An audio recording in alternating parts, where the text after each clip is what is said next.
Travis, my good soul. I got the fan in the background. Nothing I can do during the heat of the day.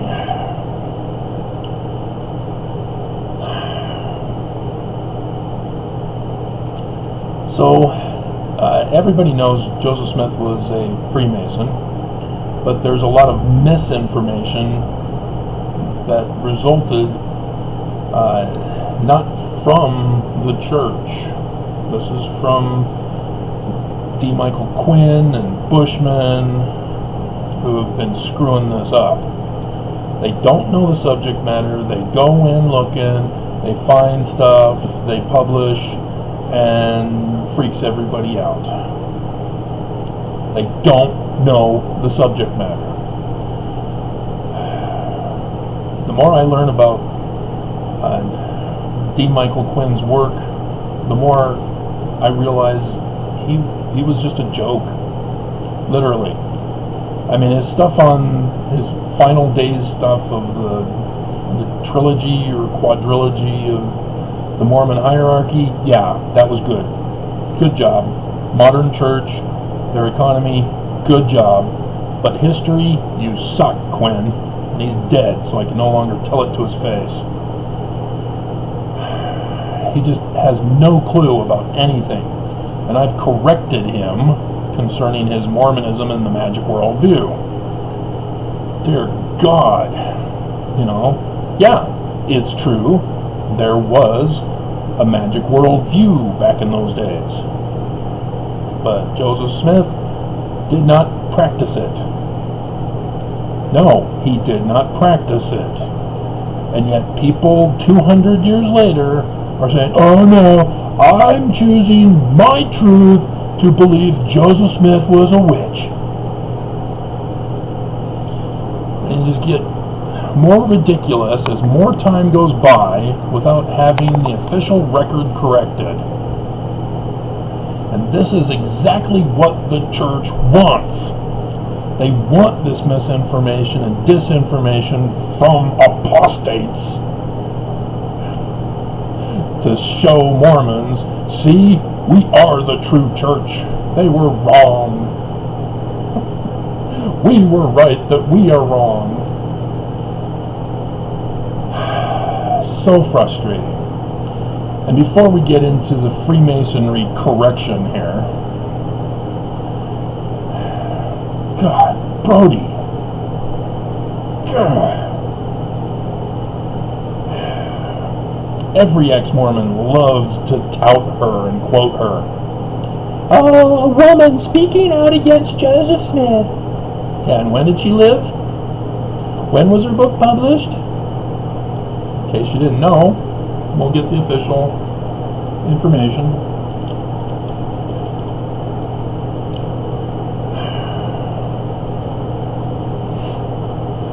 She was born September 15th, 1915. Died January 10th, 1981. So did she know Joseph Smith? Then what the hell is she writing a book about him for? Just pisses me off with all this publishers who are being claimed as references on Wikipedia. I went to school. I had to show references and reports that I did. This is not how you do it. For example, Joseph Smith was arrested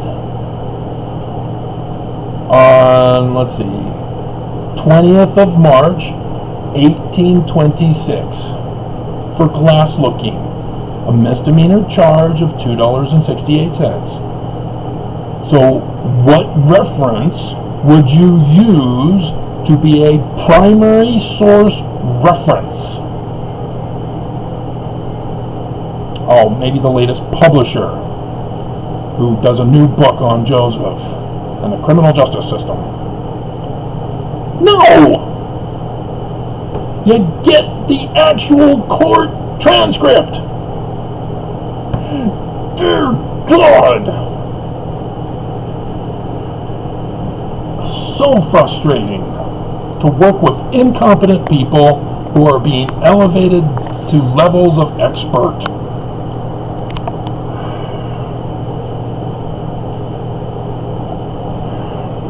And ex-Mormons, you all circulate the false, fake information that has become popularized and pushed. So in 1841, Fawn Brodie publishes this lie that she herself didn't even catch. Should I give you a background? I'm the one who broke it. Orange, White, Lyman White's son. Orange White records in his journal visiting Brother Higbee at his house. Orange White discovers that Higbee has 3 wives. Higbee tells him, "Oh, Joseph Smith approves this. Keep it a sacred secret. Don't tell anybody." Now, do you come from that journal entry saying, "Oh, confirmed, yeah, I knew Joseph was the bad guy"?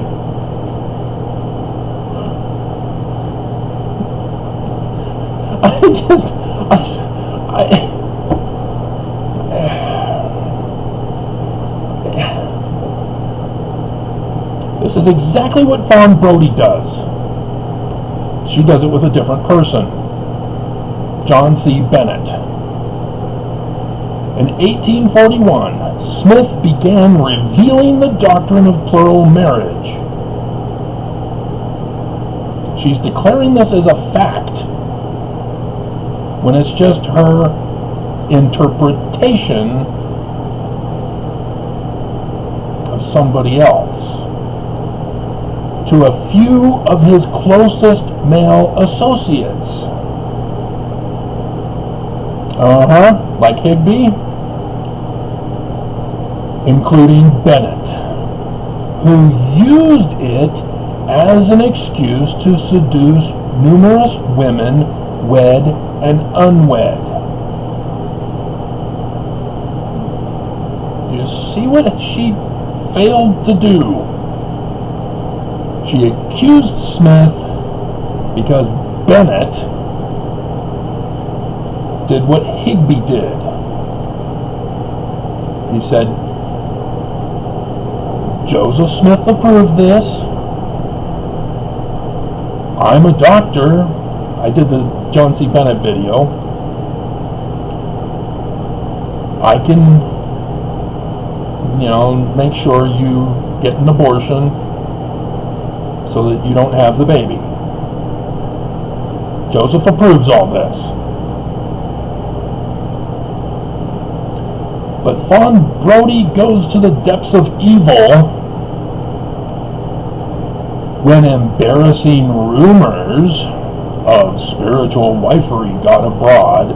Smith forced Bennett's resurrection as Nauvoo mayor. Not only that, he excommunicated him for adultery. She missed that part.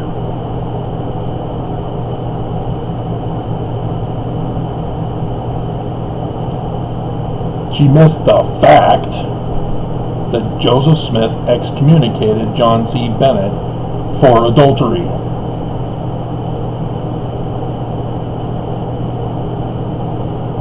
Now, was it because he got caught? No, it was embarrassing rumors. And he was excommunicated for adultery? Having been caught in the act, confessed,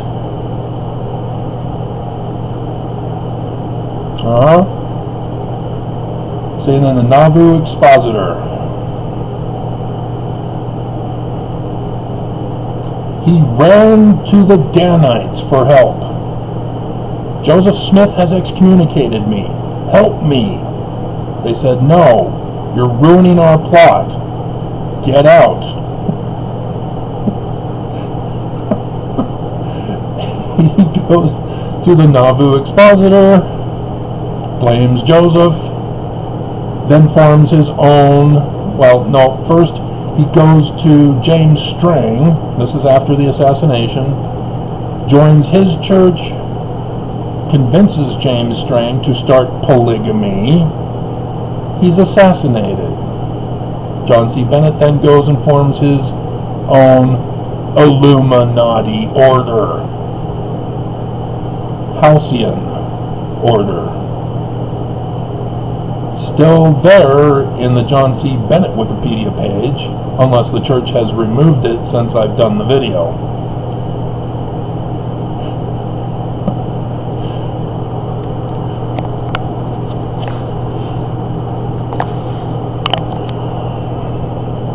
See, it is vital, if you're going to publish a book on history, that you get all the information. You do not leave out information, because your report then becomes biased by leaving stuff out so that you can justify a position, whether for or against.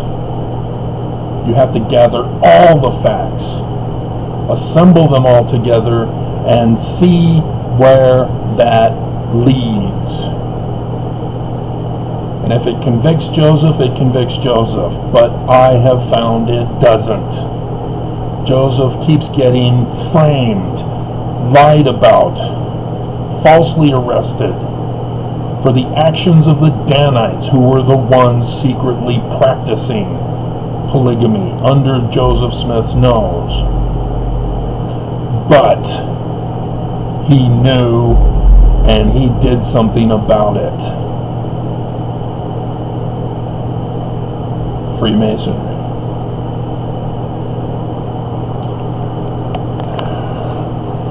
Real problems with this camera. Come on. The Wikipedia page on Joseph Smith Jr. does not get into his Masonry. Why?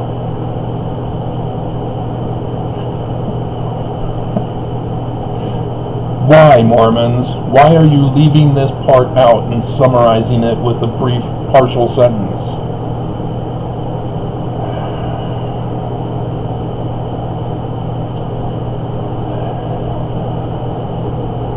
Because they even mess with the order, the chronological dating order.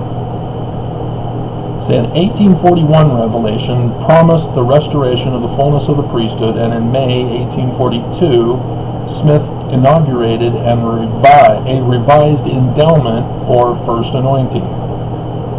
The endowment resembled rites of Freemasonry that Smith had observed 2 months earlier, when he had been initiated at sight in the Nauvoo Masonic Lodge. And that's it.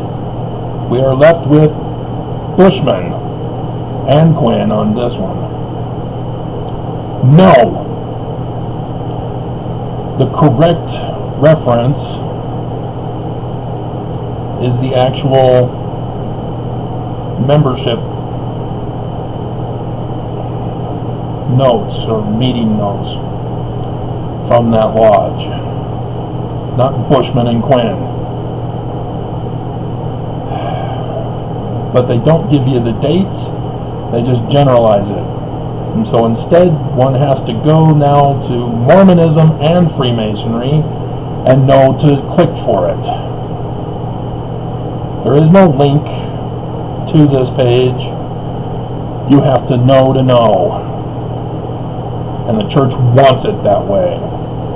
And even here, you have to be able to pull out the fact from the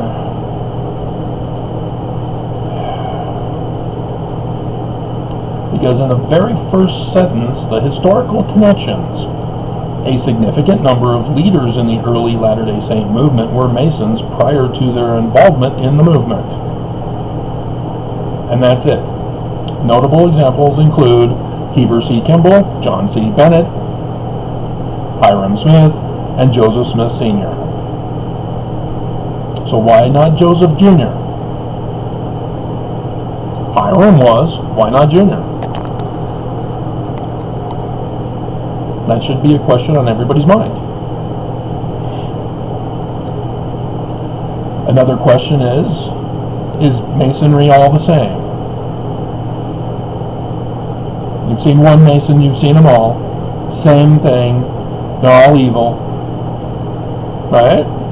Wrong.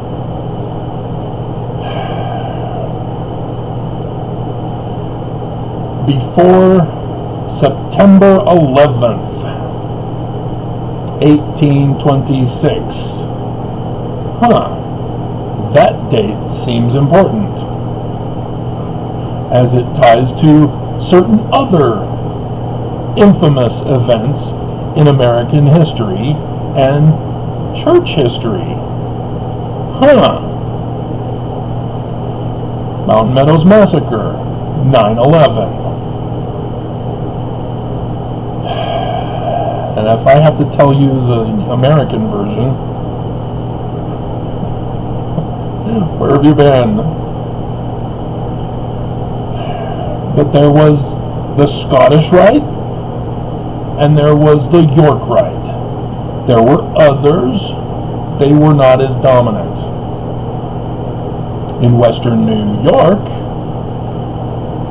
attending the several meetings as often as he could, because his father was a Master Mason in Canandaigua, New York. Now, they have that here.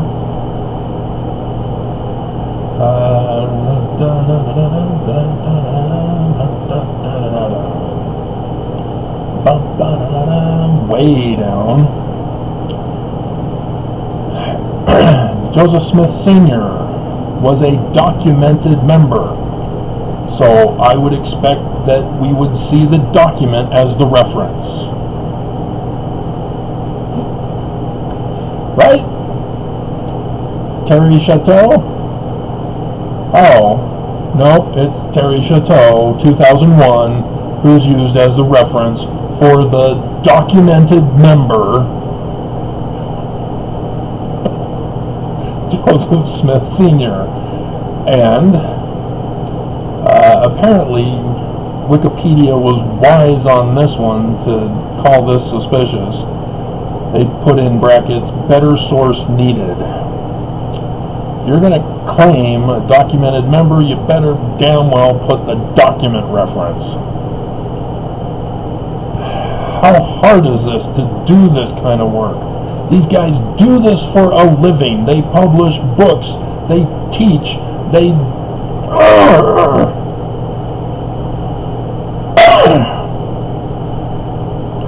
You know, D. Michael Quinn worked for BYU, teaching Mormons how to do this stuff, and apparently he taught them wrong. That's what I keep saying. You go to BYU, and your degree, regardless of how high you go, is worthless in the world. It's wrong. You get taught wrong at BYU. All that education wasted. You're just throwing your money away to the church.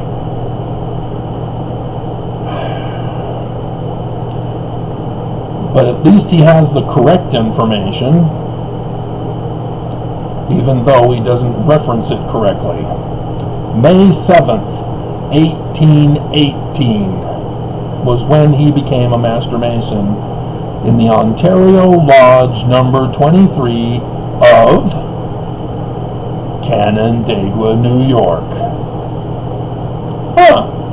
That's where that event took place on 9/11/1826. Canandaigua, New York. By that York Rites member, William Morgan.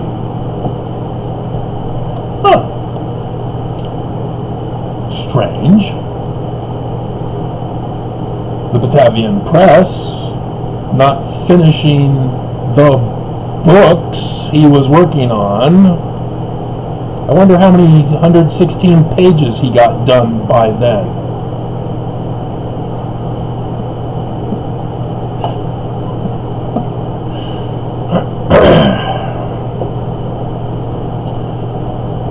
But the Batavian Press would go on to publish another book to try to recoup some of the money they lost and put his name to it. And wouldn't you know it, it's about Freemasonry of the York Rites, talking about the first 3 degrees to membership, to Master Mason, and the duties and responsibilities of a Master Mason.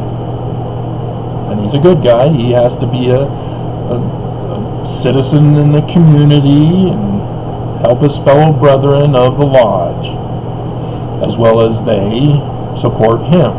It's a reciprocal thing. So he becomes a Master Mason May 7th, 1818. Oh, that's when he gets the farm in Manchester. Huh.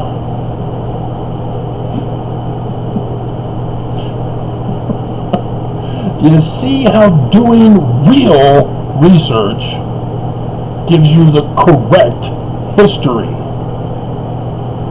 None of this BS just thrown out there, and we're expected to just believe it, and as a result you get conflicting information from ex-Mormons, such as, did Joseph Smith write the Book of Mormon? Did he write it with a rock and a hat? Or did Sidney Rigdon write the major portion of the Book of Mormon? So did Joseph Smith Jr. rewrite the 116 pages?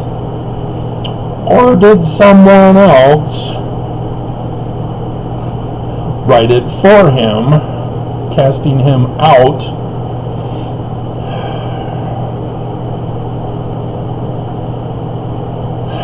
to do the work himself? Dear God Almighty. And so, with this endowment, all Mormons currently believe, oh, okay, the endowment is the ceremony where we do the name, signs, and tokens of Freemasonry. And we have to keep it all sacred secret and not tell the world that we give loyalty to the church rather than to the United States of America. And that if we tell, we have to kill ourselves. No. No. See, there was this failed president of the church who lost the church to the United States in the Edmunds-Tucker Act. And on his deathbed as a fallen president, he was no longer the president of the church. The United States dethroned him.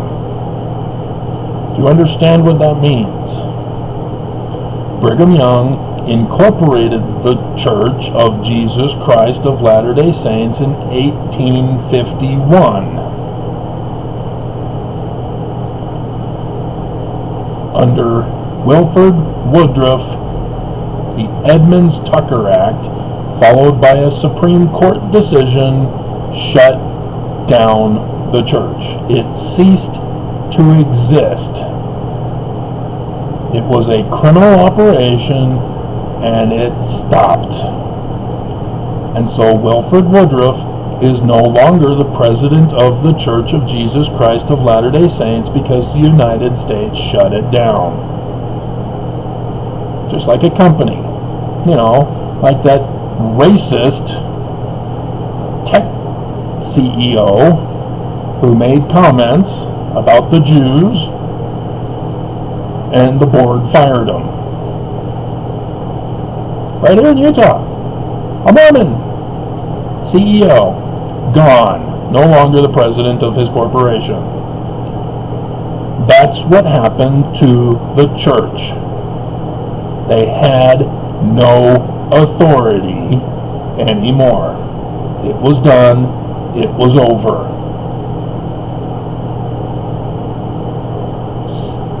Sandra Tanner missed that. in all her collecting of documents. And she's been on video saying that it was all about polygamy and threats by the government. No, it wasn't a threat. The government followed through and shut down the church. It ceased to exist. Any priesthood certification is null and void.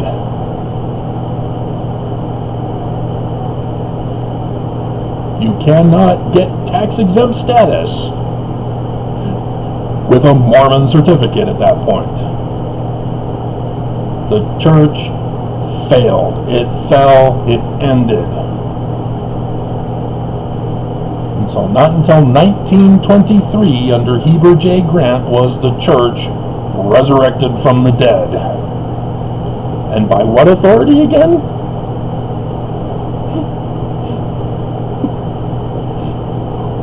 Succession? What succession? The church is ended. It ceased to exist as an entity. So Lorenzo Snow, God, why are you having problems today? Right now in this video. So Lorenzo Snow and Joseph Fielding Smith Sr., they were frauds. They claimed authority they did not legally have.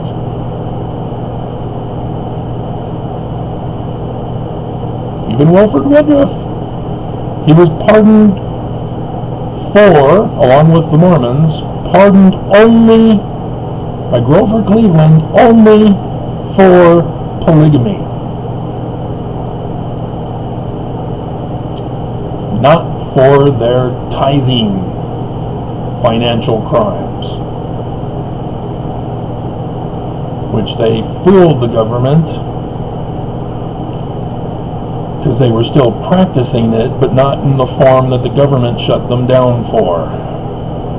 Under Brigham Young, he began the practice of granting American citizenship to converts coming to Zion. Oops.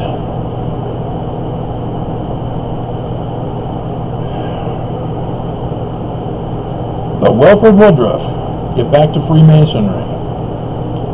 On his deathbed confessional, there was a brand new audio recording device, and the church had obtained it, and on it, Wilford Woodruff gave his final testament before he died. He said it wrong the first time. What?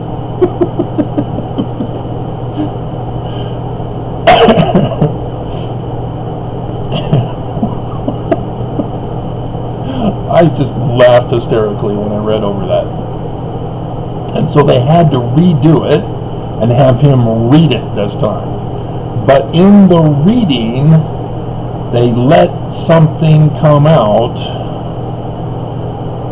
that I don't think the church would have wanted come out had they known that people would be curious. It had to do with the endowment. And Wilford Woodruff said Joseph Smith Jr. gave Wilford Woodruff the endowment by the laying on of hands. Now wait a minute. The endowment is the whole passion play of the creation story, the garden scene where Brigham Young invented the bikini for women. He said he wanted the women naked, but the Mormons were too prudish and would be uncomfortable, as he had Zena washing and anointing naked women in the presence of him and the other 12. And everybody goes, oh, Zena was such a strong Mormon woman to be given all this authority to do things independently. No, she was used because Brigham Young got to see naked women. I knew kids like this in high school. One particular one was the guy who drew dragons in art class, said, "I want to become a gynecologist so I can see women naked." Yeah, that's Brigham Young to the infinity degree. Again, he's the leader of the Danites, who were practicing polygamy in secret. And if you would just do your research, rather than get a small sampling and conclude fallaciously. Dear God. And so yes, the endowment was the anointing to become hereafter kings and queens unto the Most High God, to now take upon yourself the name of Christ.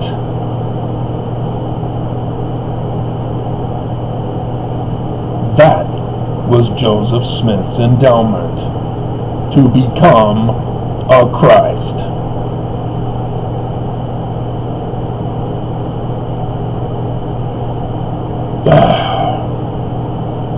Mormons.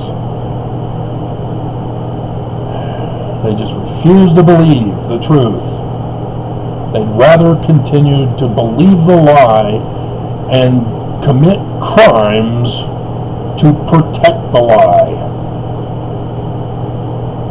Just like Danites.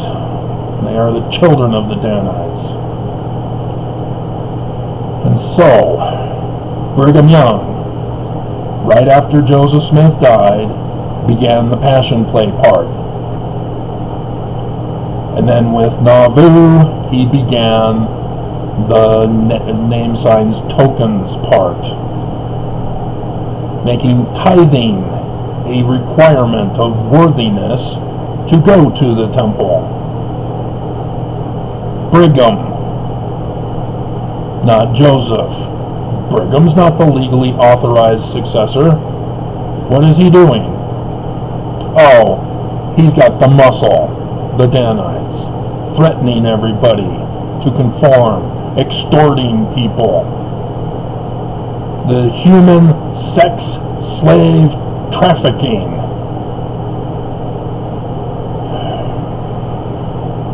Have you not caught on? You continue to push the lies of these historians, and you miss the darker side that's going on.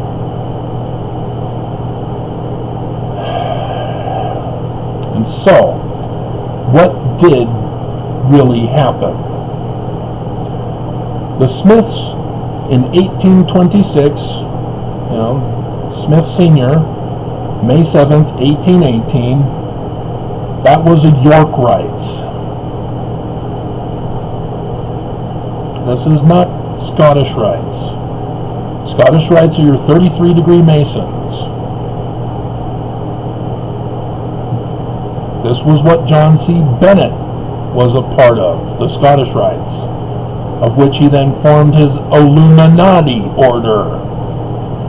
This is confirmed with Albert Pike, who was in the Scottish Rites, who published his book about Scottish Rites, Morals and Dogma. That's how you reference.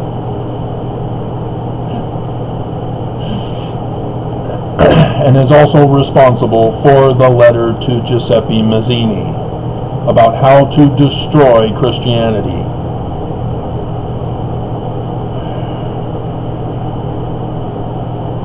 But confirms Scottish Rites are the infiltrated Illuminati. Just as the church real history confirms this, so too have I connected it to all these other groups.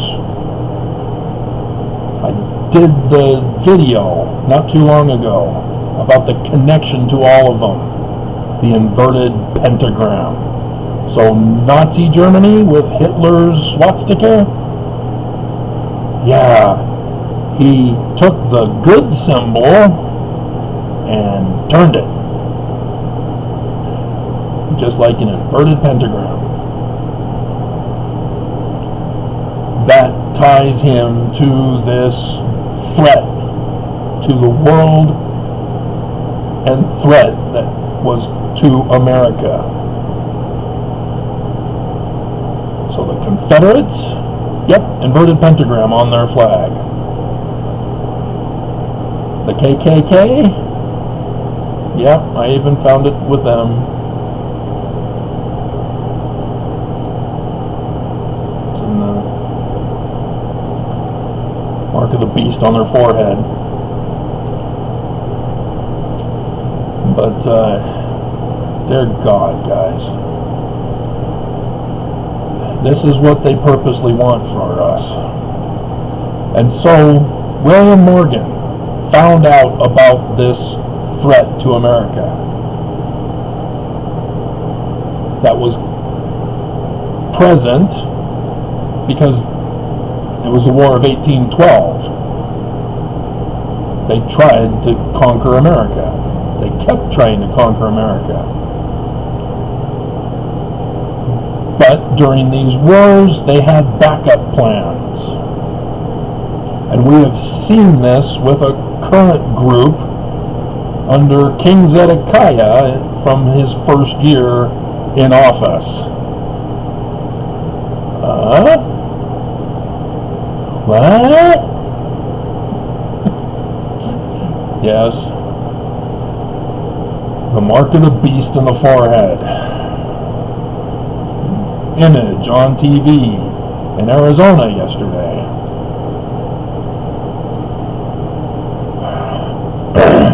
This is the threat to America. And the whole world is clueless because of how effective they are at misinformation and disinformation, for which ex-Mormon historians have botched up, putting everybody's lives in danger because of this nonsense that they publish. This incomplete, inaccurate F material. F as in F grade. But yeah. It's effed up too.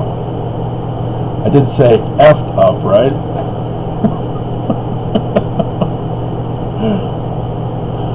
Dear God. And so in 1818, yeah, everything's fine. The Smiths have been given an opportunity. Everything's peaceful. All is well in Zion.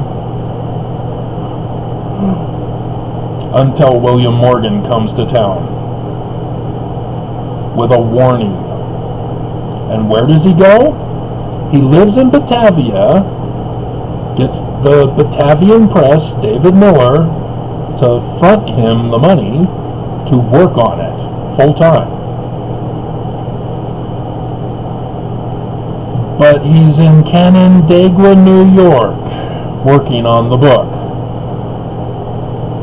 Huh. That's strange. Why Canandaigua, New York? He's a Yorkite, not a Scottish Rite. Joseph Smith Sr. is a Yorkite, not a Scottish Rite. They're brothers. Huh. That's interesting. I wonder if there's a connection. I wonder if they knew each other. I wonder if the 116 pages that he got to and couldn't finish is somehow associated with another 116 pages. It's just right in front of everybody's face.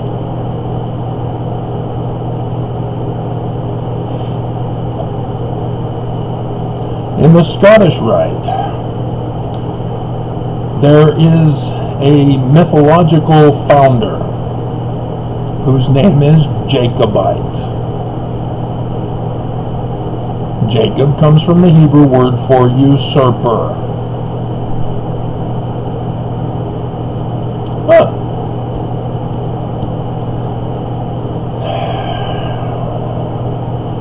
was a famous Scottish Rite member who gave the mystic tie. He was saying farewell. He was retiring, getting too old, and so he gave a farewell address called the Mystic Tie. As a Scottish Rite founded by the mythical Jacobite. The debate between Mormon and ex-Mormon in the Book of Mormon deals with one in particular about the word adieu used in the translation.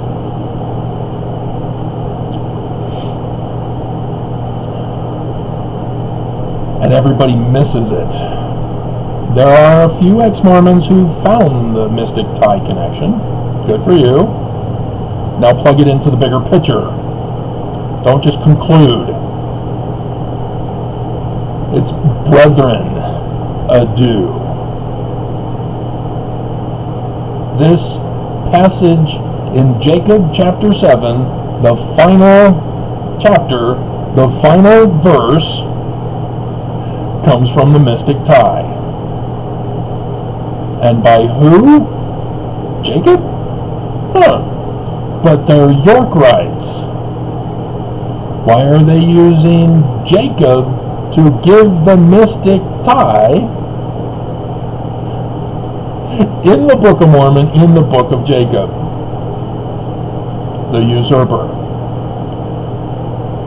This is where we're getting to with Joseph Smith becoming a Master Mason in 1842. This is important to include.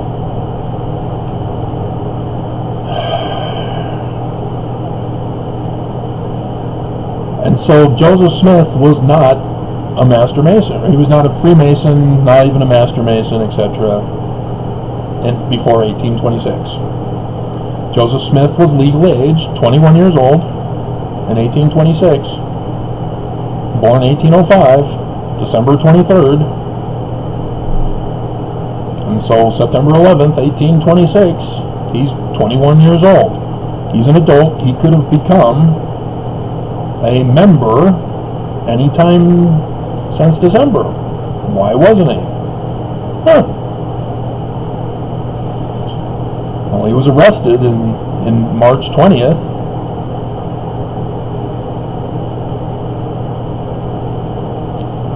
But he was attending several meetings as often as occasion would permit.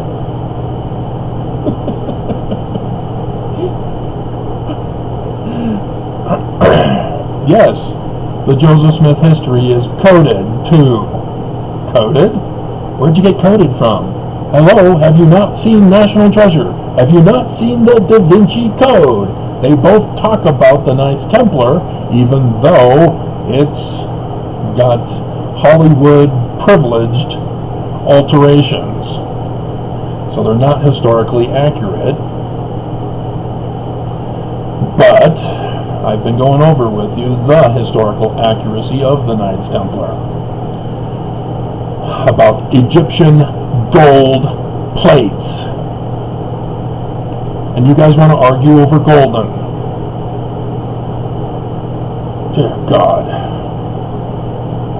There's a reason why Joseph Smith wrote it the way he did. And it needs to be kept that way if we're going to figure out what he's telling us. I just dropped a bombshell yesterday that nobody wanted to watch. And it pisses me off. I'm still suffering from that. Joseph knew of the tetrad of 3 prophets dying of the great and abominable church. Right there in history with John the Baptist.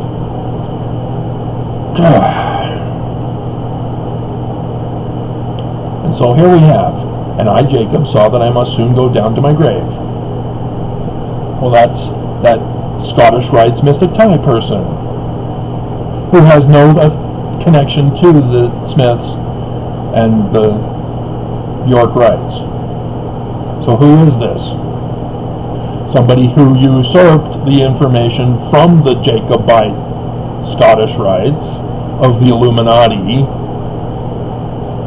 This is William Morgan.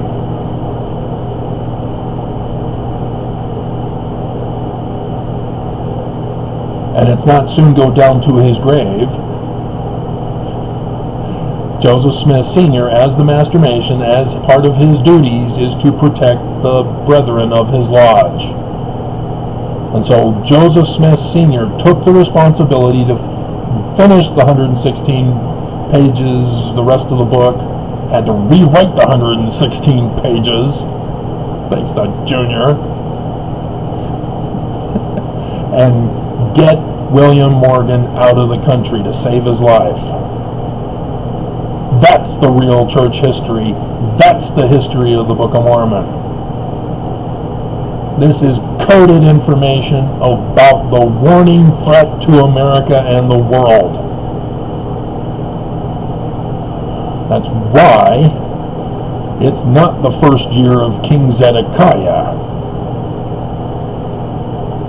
It's the threat in the future, the beginning of the latter days. And I'm about to go down to my grave. This is my Mystic Tie video. Because the enemy found me out too.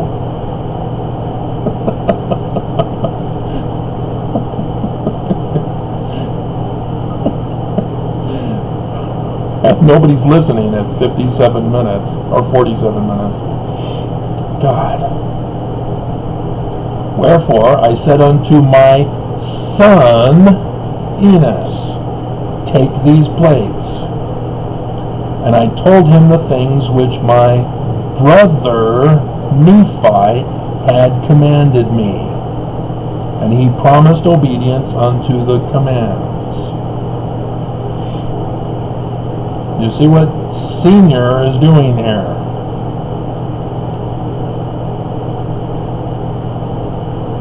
The son is Enos, is Joseph Smith Jr. But Jr. had nothing to do with the Book of Mormon. Sidney Rigdon does. And Nephi is Senior. So Enos is Junior. William Morgan is Jacob. He purposely altered it so that nobody who knew of the Mystic Tie would connect this to Smith Sr. and Smith Jr. Because otherwise it would be, I told my brother to give these plates to his son. That would have been a little too obvious. First of all, why does Jacob have them in the first place and not Nephi?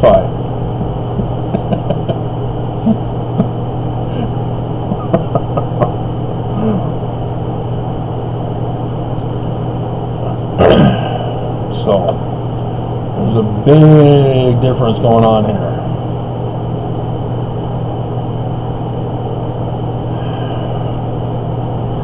But these are different plates, notice. Because Nephi had his own plates. Small plates, large plates, these are Jacob's plates that he gives to his son, which eventually get into the Smiths anyway, according to the story. You see how the Book of Mormon was written? See what they knew and understood.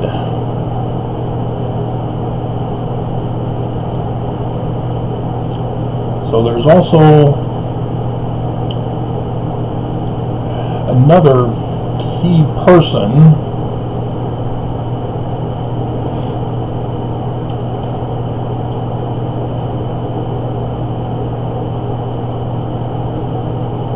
Eber Creeper? What was that? Under Masonry. Oh look, Victor Flats is redlined.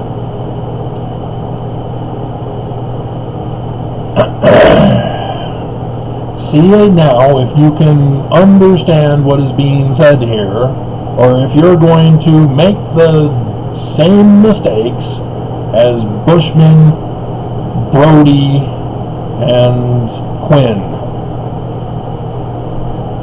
In 1923, Kimball, Heber C. Kimball,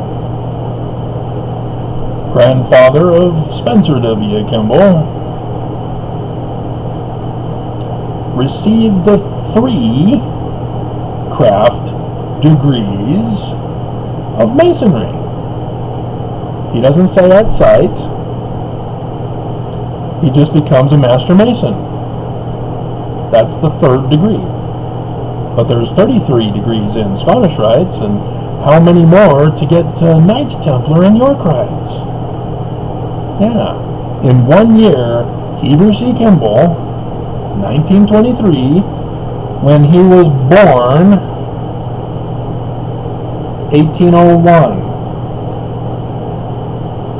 He's 22 years old. 22 years old and he's made a Master Mason? Huh. Joseph Smith Sr. didn't become a Master Mason until 1818. We first learned that he was involved in Masonry with the naming of his son Hiram. Because Alvin, no, not associated with Freemasonry. And so at 22 years old, Heber C. Kimball is claiming he became a Master Mason. Wow, must have been nice. He must be a brilliant child to become a Master Mason ahead of all the other people waiting to become Master Masons. Because Freemasonry was different before 1826. There were rules, there were regulations, there were processes, there were procedures, and you had to stick with them. But afterward, after the destruction of the anti-Mason movement, yeah, they sort of allowed things to slip and slide because they needed membership. So yes, today's Masonry is completely different. What Senior did altered American history and saved America, but they still had the threat to warn us about for right now.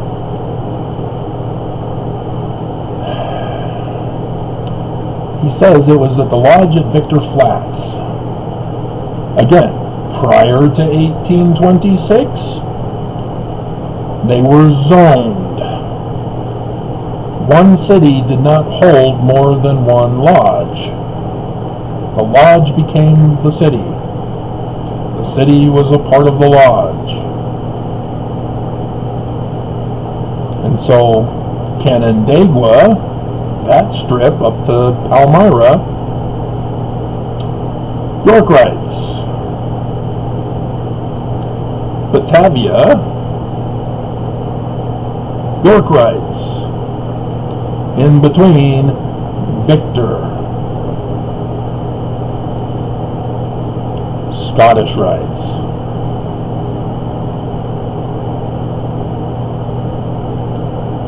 You do not mix prior to.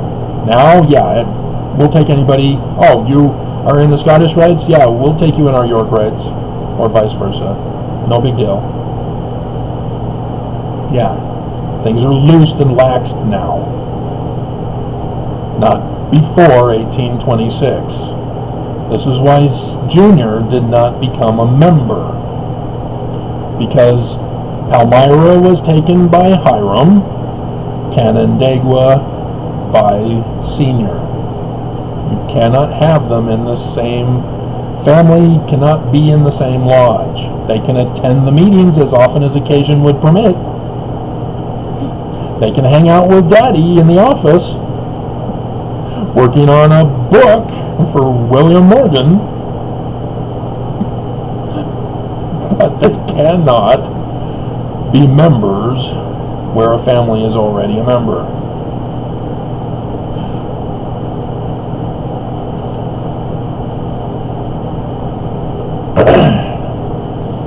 In 1824,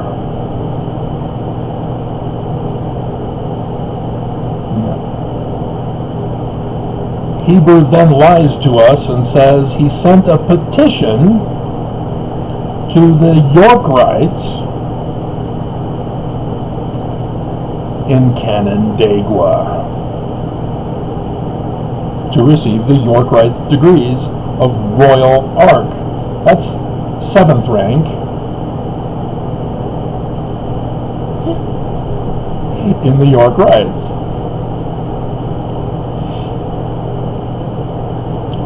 So at 22 years old, he instantly becomes a Master Mason. And then the very next year, 23 years old, he gets advanced up to number 7, because he says Joseph Smith Sr. accepted his petition. He just doesn't say Joseph Smith Sr. That's who would have accepted it, because Sr. is the Master Mason. But he leaves out Sr. This is how you know he's lying to us. He's purposely withholding information from Mormons about Joseph Smith Sr.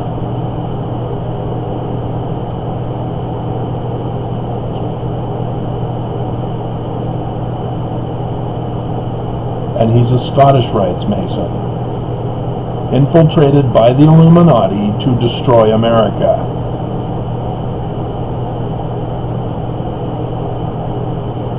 And so what do Heber and Brigham Young do?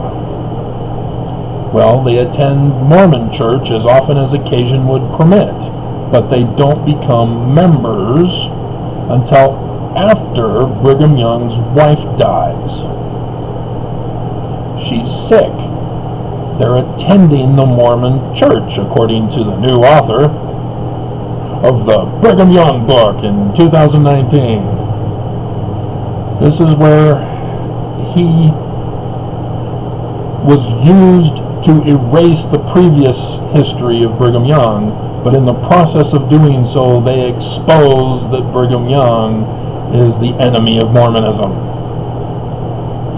Because you have the church claiming to have priesthood to heal. Brigham Young's wife is sick. They attend church to heal her. The author says, oh, Brigham they're so faithful for attending church all that time, and then after his wife dies, he becomes a member immediately. Dear God, how bleep bleep bleep and dumb that author is to not catch it. People leave churches that don't heal them or their loved ones. They don't join because their loved ones die. There's got to be something sick and demented in your thinking processes to join a church that murdered your family or failed to heal them. But that's what happened to Brigham. Born and raised Methodist, like Emma Smith. And he joins the Mormon church because they can't heal his wife. And Heber, he joins.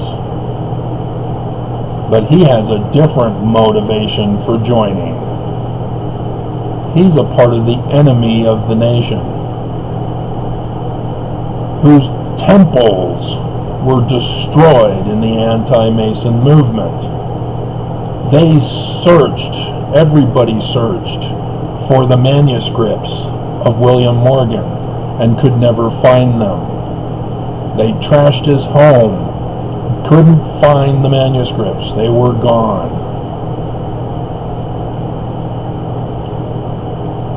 Huh. Anybody check in Ohio? Exactly. The Smiths had to keep this a secret. They had to code everything in the book. They had to code the Doctrine and Covenants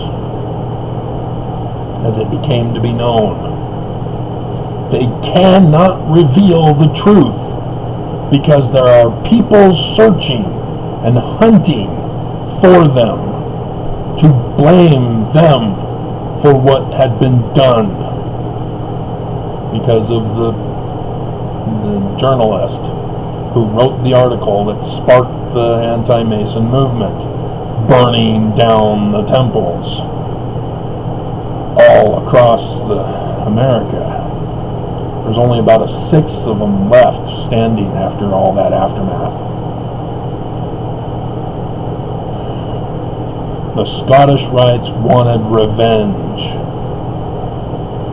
The York Rites were all bound by secrecy not to disclose the truth.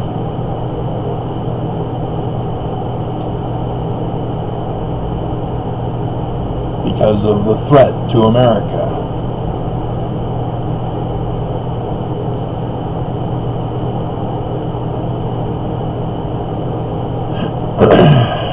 And here we have a member of the enemy joining Mormonism.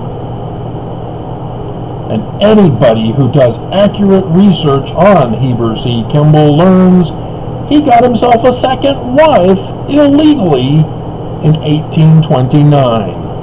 Had a kid with her. Huh. And he's joining the Mormon Church as a polygamist.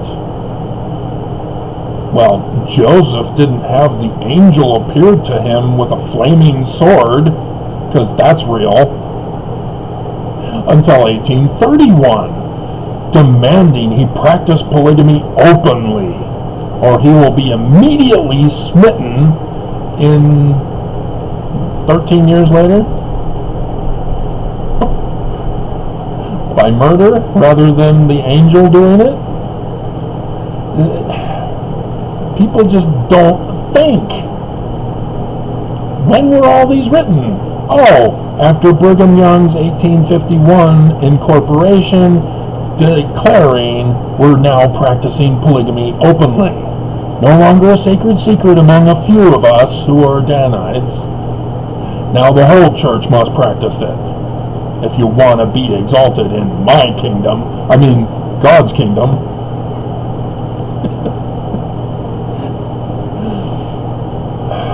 Dear God. And Joseph started it 1841. Well, what? But 1831 Joseph was told to start it. What's going on? And Heber C. Kimball, 1829, joins the church.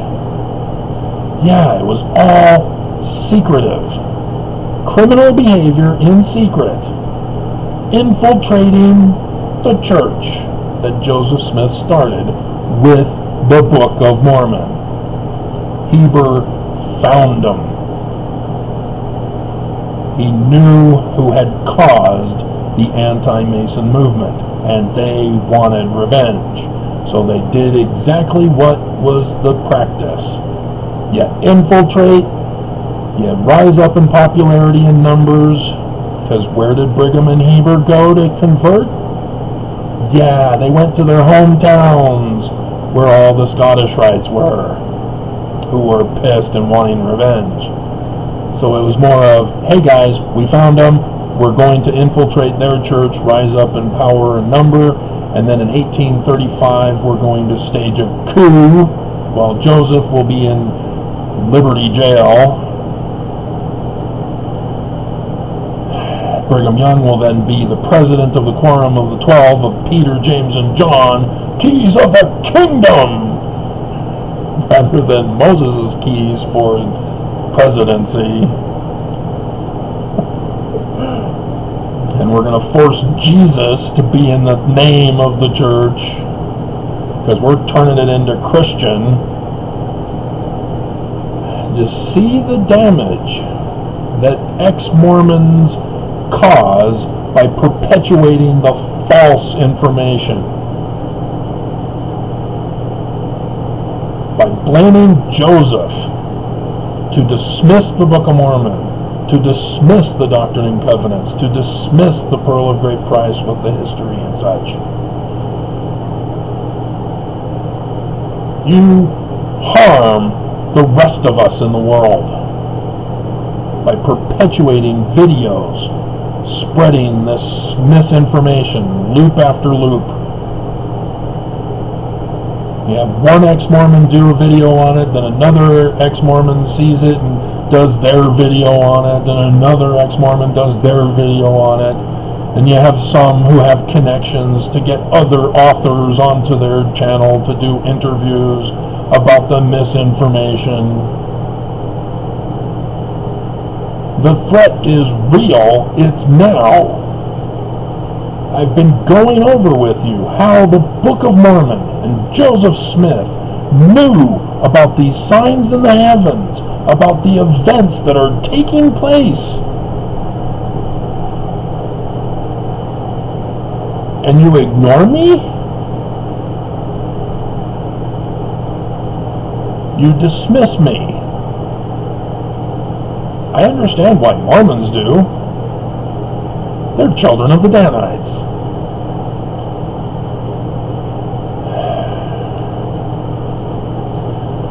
So let's conclude with the information about what Joseph did, because he knew that his organization had been infiltrated. When he got out of Liberty Jail in 1839, the Joseph Smith Papers has a talk that he gave to the 12 specifically, referring to Judas, the betrayer, calling Thomas B. Marsh a good man.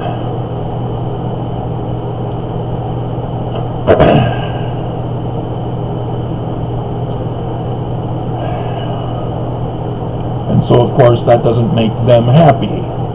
Just like Mormons are not happy when I condemn them for their crimes and wickedness.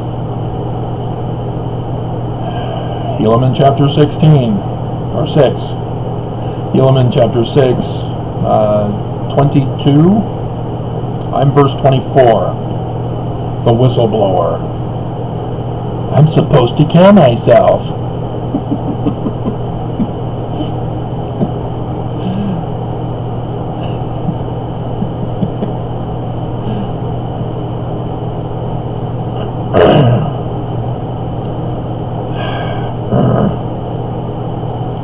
Lost where I was. I know where I need to go. I need to get to 1842.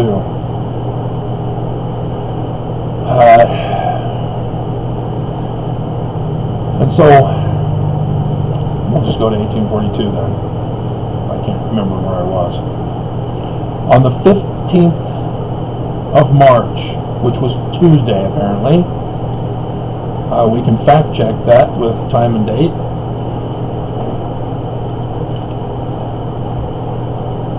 Because there was another claim to a certain day of the week that I did the video of and found out, holy crap, it's the wrong day.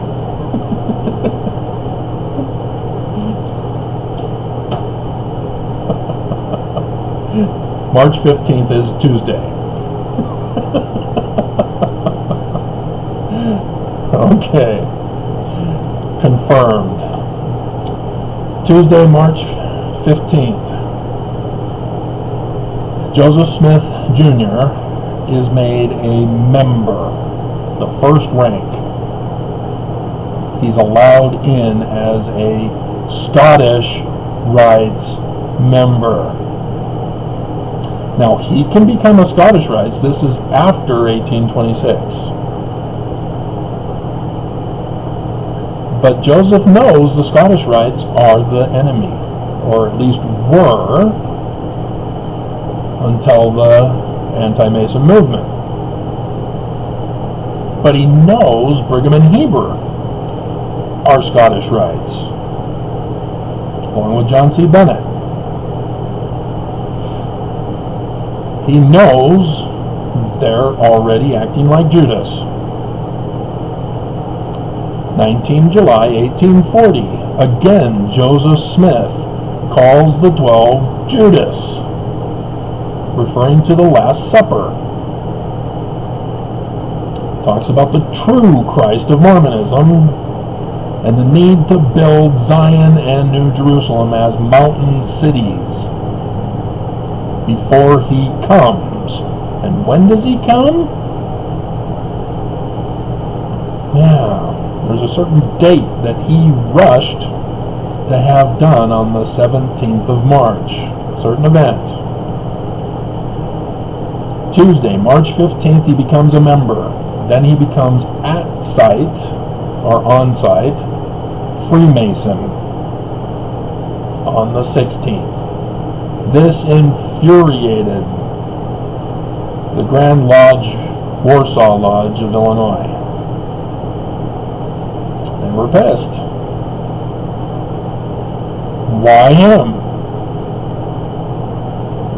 You know, we're more lax now. Why can't we just become Master Masons whenever we are loyal enough? Because it is that way now. See, they're still in the transition. They want to retain the origin with the rules and procedures and such, but they realize that, okay, we can let some things slide. So here they let it slide for Joseph Smith, who's in charge of a whole church of infiltrated Danites from the Scottish Rites who were infiltrated by the Illuminati.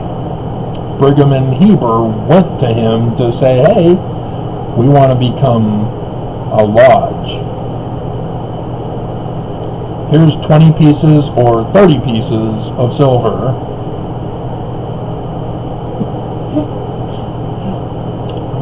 I don't have the receipts for that, but Joseph Smith calling them Judas, yeah, that's where I get it from. And so, what's Joseph doing? He knows that this is the Scottish Rites that have infiltrated his organization and are plotting to murder him. What's going on? What's Joseph up to?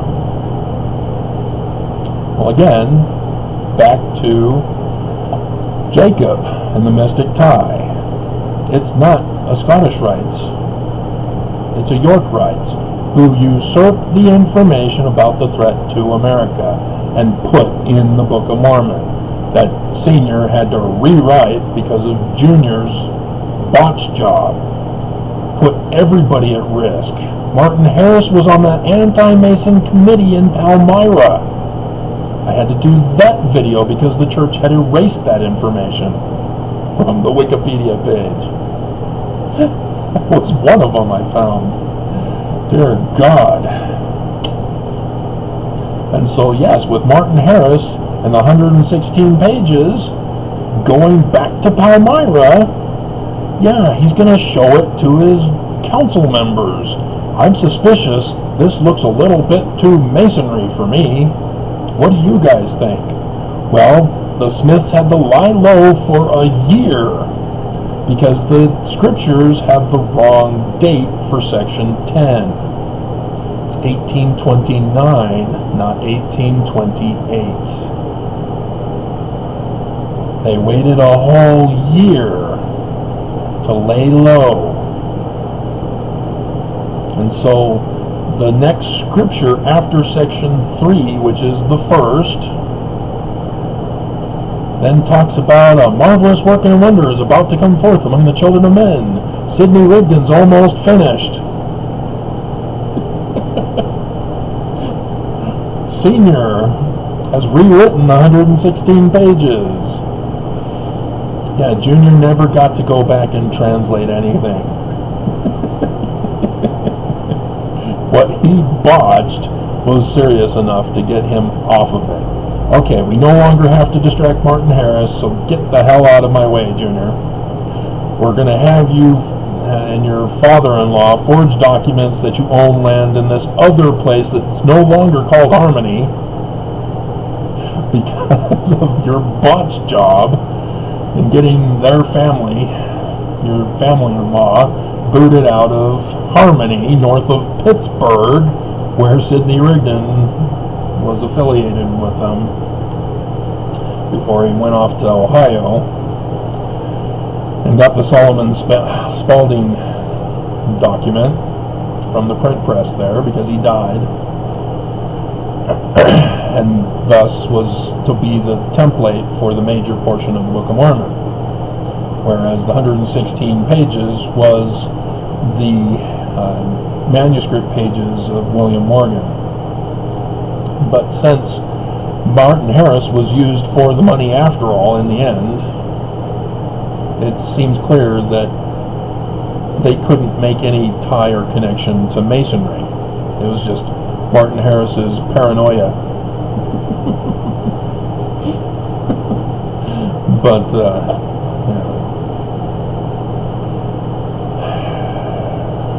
and so the church has already been couped in leadership in 1838. Now Joseph Smith is constantly getting falsely accused, just like William Morgan, constantly going to jail so that Brigham Young can lead the church. He has no authority to do so. Joseph Smith accused him of exalting himself.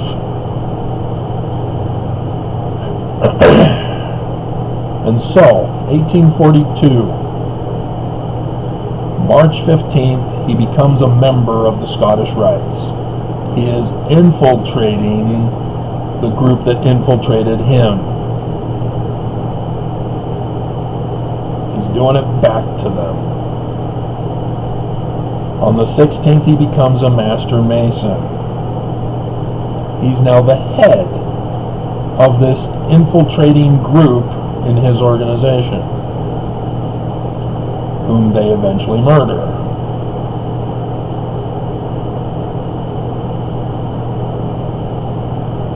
And so then on the 17th, because I've already told you, he does not connect Freemasonry with the endowment. That was Heber C. Kimball's journal entry that made that comment. Did you pay attention? That's where it comes from. Oh, Joseph Smith, restored the true endowment of Freemasonry.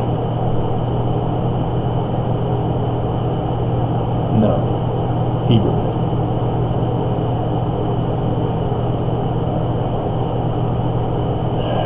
Heber and Brigham. So on the 17th of March, the day when Brigham Young had excommunicated himself without authority to do so, excommunicated Thomas B. Marsh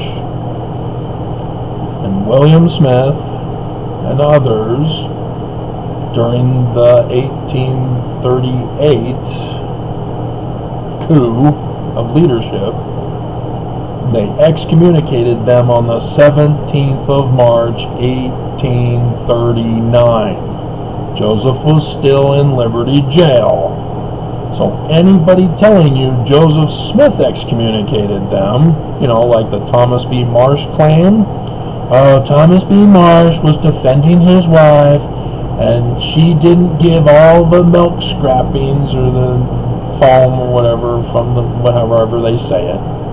Both Kimball and Monson got up, Hinckley and Monson got up at conference and told the lie to all Mormons. That it was the wife to blame. And Marsh was defending the honor of his wife. And he refused the first excommunication and went to Joseph and Joseph Smith sustained the excommunication. Thomas B. Marsh is the bad guy for defending his wife. I remember something about Martin Harris, and the story is blaming his wife. Well, I can't find it in our scriptures. Smiths never wrote about that. I did the video. You see what the Danites were doing to cover things up and lie about church history? They blame women. Just like they want to blame Eve for the fall of man. I hope you didn't go to church today. I hope you didn't, but I did the video about the lesson for today, about how the true Mormon doctrinal position of the fall is Adam did it.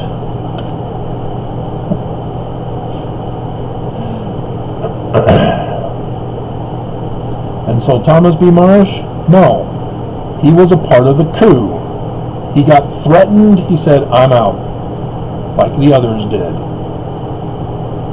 Danites threatened, get out.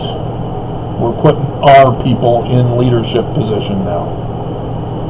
Church doesn't want to talk about that. They separate the Danites from Brigham and Heber. But in all criminal investigations, you look to see who profits, who benefits, where the money trail leads. And it's more than blatantly obvious who benefited from all the stuff that happened to Joseph and his church.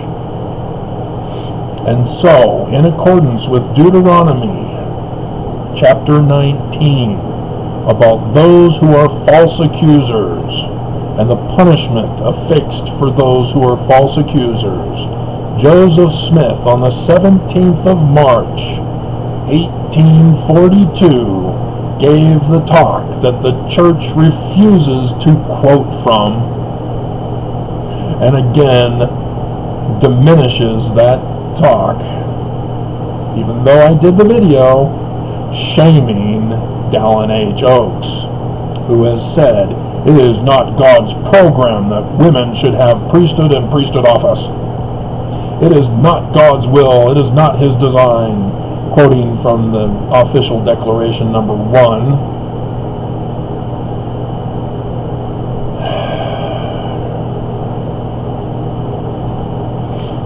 So yes, Joseph Smith did give priesthood and priesthood office. I was floored. It was one of those things like, oh, let's check on that talk in the Joseph Smith papers. Let's see if we can find it. I'm doing the video live.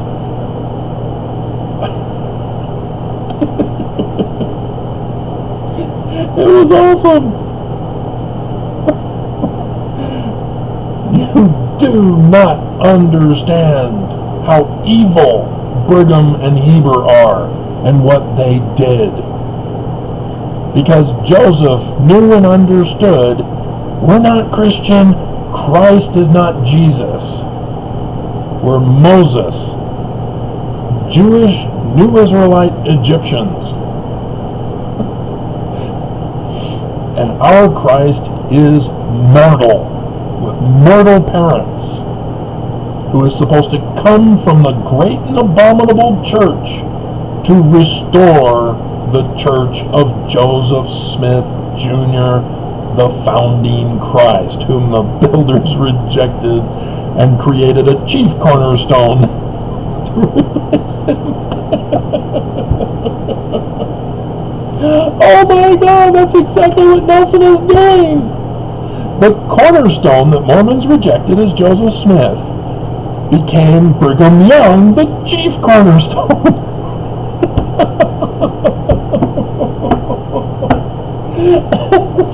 He is called the Mormon Moses, taking the Mormons across the plains to the Salt Lake Valley, the Exodus from America. Do you see what they were doing?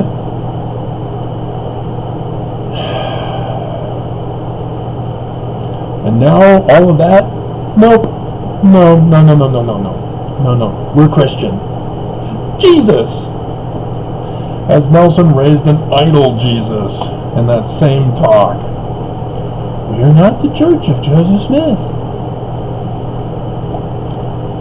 Oh, dear God.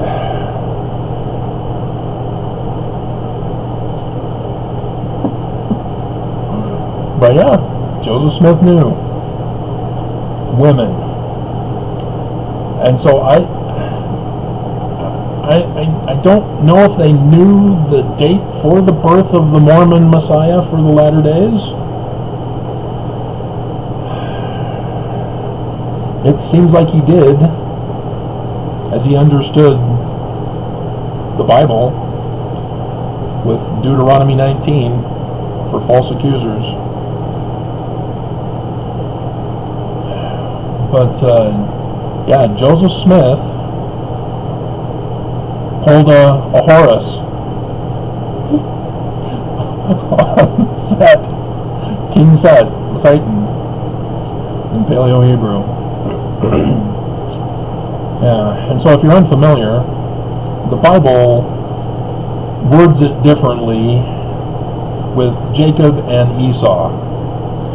To usurp the birthright blessing, Esau is told by his mother, hey, go sell the birthright for pottage. In the original story of the Egyptians, from which it came from, it's a salad with special sauce. And so no special sauce, apparently, but Esau gives up the birthright. And then the blessing, yeah, you are rightly named Jacob.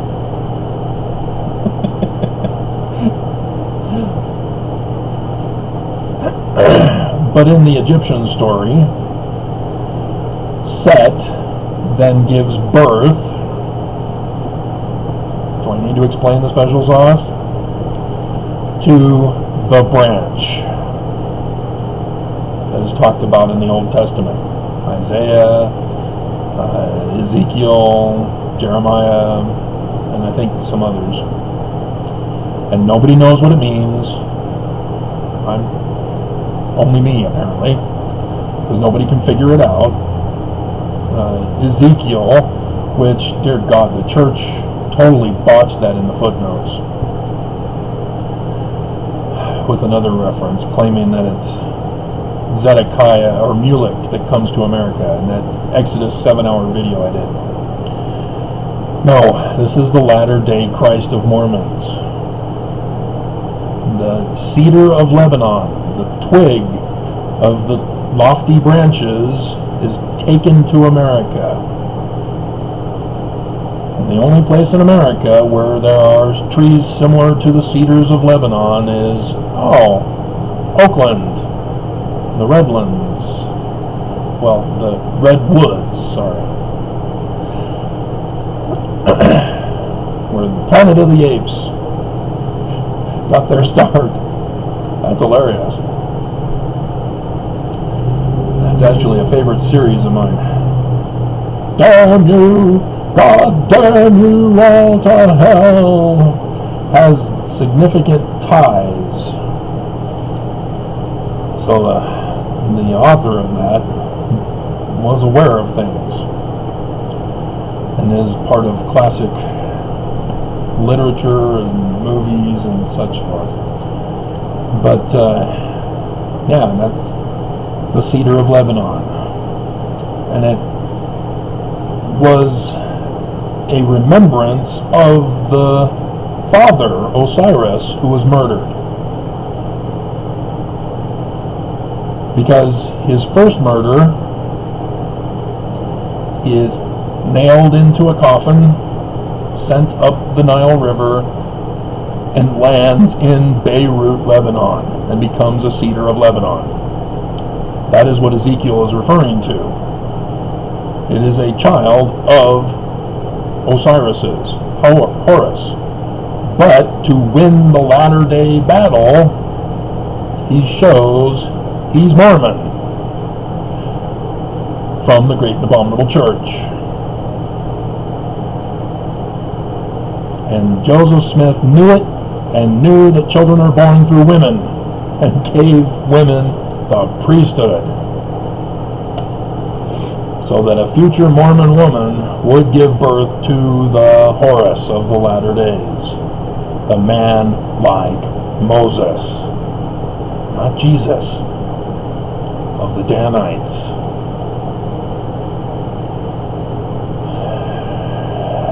And so now you see the bigger picture of church history.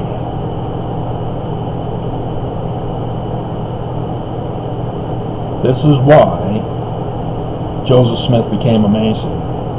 He is not affiliated with the magic underwear, or the name signs, tokens, death penalties. He kept that separate. It was Brigham who united them with the Nauvoo Temple of the symbol of the Illuminati over the rising sun of Joseph Smith. Venus never ascends to the sun at noonday. What's it doing there on the Nauvoo Temple? Because Brigham Young had him assassinated in Carthage jail.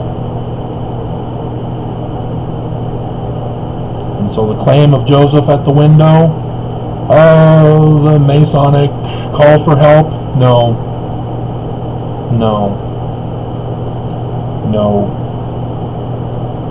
That's to divert away from what actually happened. Willard Richards threw him out the window after shooting him in the back while he was hovering over his dead brother Hiram, who was shot by John Taylor. Joseph Smith shot at John Taylor 3 times with the remaining 3 balls. One of them hit him in his watch. That is the evidence of the crime scene. So the pictures portrayed under the Joseph Smith page about all of them at the door, no. That was from the testimony that never got included in evidence. Willard Richards and John Taylor did not go to the trial. Their testimonies were not included in the evidence. They gave their own to Mormons. Oh, this is what happened, guys. We're innocent. Oh, they were shooting at us. Bullets were flying everywhere. Didn't they have rifles? Don't you have to load, pack it down, fire, then you have to put another one in, load, pack it down, fire. And the hallway there is too narrow, so their rifles were too long to do that. No. Magic bullets, like John F. Kennedy in the future. They shoot up into the window, and the bullet, or the ball, then travels and around to shoot Hiram. Never mind the blood splatter that doesn't exist, only on the floor, where Willard Richards then came back from the window after dumping Joseph's body out, and boom, right here in that location to cause the pool of blood on the floor that the church had perpetuated was Joseph's blood. And then they realized, oh, maybe we should put a bullet through the door, which would hit Hiram right here, but he didn't get hit there. So what's that hole in the door for? Again, if you're going to investigate a crime, you have to include the evidence. You can't just make up whatever story you want. Dear God. So, that's that. This turned into a much longer video than I expected. But it's necessary. Okay.